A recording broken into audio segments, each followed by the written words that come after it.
చోటు చేసుకున్నాయి. వైసీపీ నేత మాజీ మంత్రి పేర్ని నాని ఇంటిపై ప్రత్యర్థి పార్టీలకు చెందిన నేతలు రాళ్ల దాడి చేశారు. ఈ నేపథ్యంలో అక్కడ ఘర్షణ వాతావరణం నెలకొంది.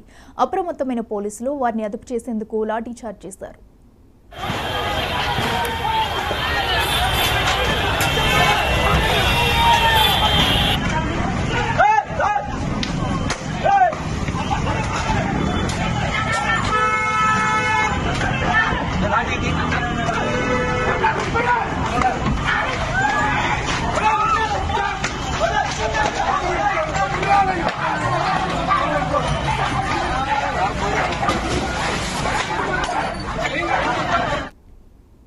ప్రస్తుతం దీనికి సంబంధించిన వీడియో సోషల్ మీడియాలో వైరల్ అవుతుంది. అటు ఏపీ మాజీ మంత్రి విడుదల రజని ఇంటిపైన కూడా రాళ్లతో దాడి చేశారు.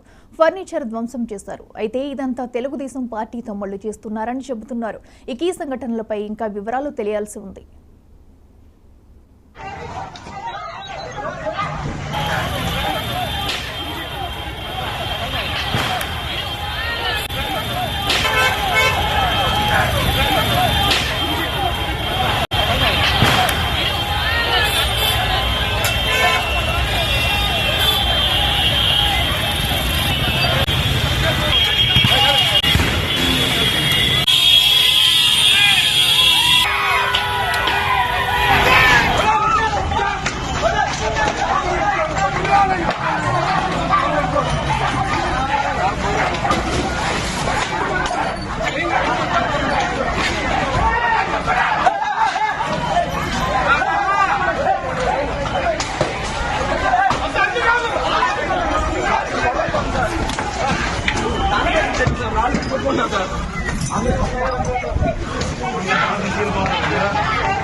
రాష్ట్రంలో వైసీపీ సృష్టించిన